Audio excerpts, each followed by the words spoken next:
I'm Jonathan Markowitz. I'm an assistant professor at USC, and I study why states compete over natural resources. So states have been competing over natural resources for thousands of years. Think about the scramble for Africa or some of the conflicts in the Middle East.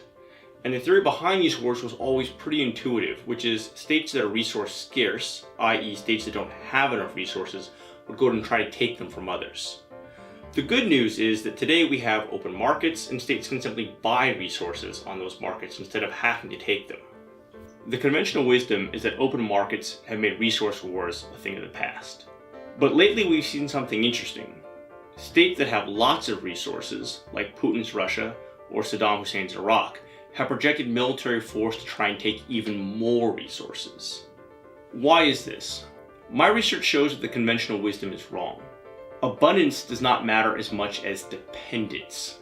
States will fight hardest for natural resources when they're economically dependent on extracting and selling those resources for income. Actually testing these theories, though, is extremely difficult.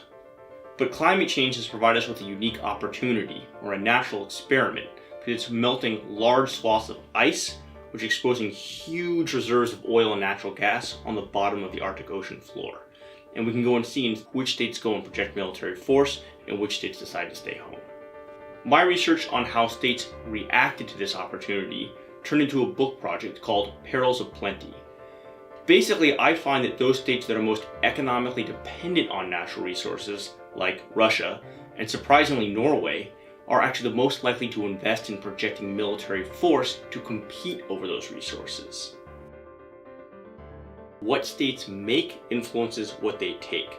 States that make goods and services are less interested in taking territory because they don't need it to generate income. In contrast, states that rely on extracting natural resources for their income have a much greater interest in projecting military force to secure its control.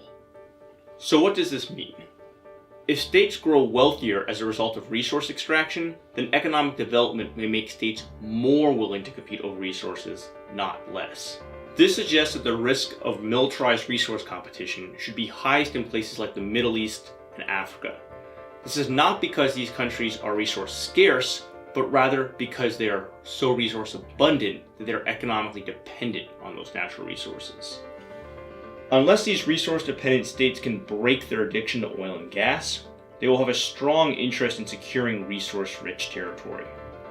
Understanding this is critical for policymakers who seek to anticipate where resource competition is most likely, so they can act to prevent conflict before it's too late.